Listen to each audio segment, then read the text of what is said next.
সদায় নিজৰ সন্তানক লৈ সকলোৱে আশাই কৰে কিন্তু বিদ্যালয় এখনত দিয়াৰ পাছত আপুনি যে সেই চৌহদত সোমোৱাই থৈ গ'ল আপোনাৰ সন্তানক তাৰ পাছৰ পৰা আপুনি এনেকুৱা হ'ব নালাগিব যে এতিয়াৰ পৰা আমাৰ দায়িত্ব নাই দায়িত্ব এতিয়া শিক্ষক শিক্ষয়িত্ৰী আপুনি ভাবিব নালাগিব যে এই কামটো আচাৰ্যৰহে দায়িত্ব এইটো আমাৰ নহয়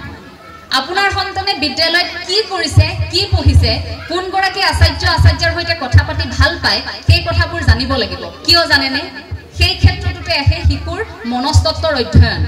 আপুনি সন্তানক বিদ্যালয়লৈ পঠিওৱাৰ পাছত আপোনালোকে অকণমান সময় হলো নিখাৰ ভাগত আপোনালোকে যেতিয়া কথা পাতিব মই মনোবিজ্ঞানৰ ছাত্ৰীৰ বাবে এই কথাখিনি কৈছো দেই তেতিয়া অন্তত এবাৰ হলো আপুনি সুধিব আজি কোন গৰাকী আচাৰ্যই কি পঢ়ালে কোন গৰাকী আচাৰ্যই কি পঢ়ালে আৰু অকণমান শিশু গৰাকীৰ পৰা জানিবলৈ চেষ্টা কৰিব তেওঁৰ প্ৰিয় কোন গৰাকী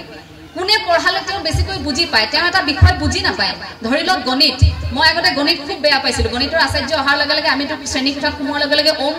ওম কৰি থাকোঁতে মই ভগৱানক মনে মনে ভাবি থাকো যে আচাৰ্য কিয় আহিলে নহা হলে ভাল আছিল আজি যদি শ্ৰেণী নকৰো বুলি কৈ দিয়ে ক্লাছটো মনত এনেকুৱা হৈ গৈছিল আৰু গণিত বিষয়টো বেয়া পাওঁ কাৰণে এনেকুৱা হৈছিল যে মই আচাৰ্যকে বেয়া পাওঁ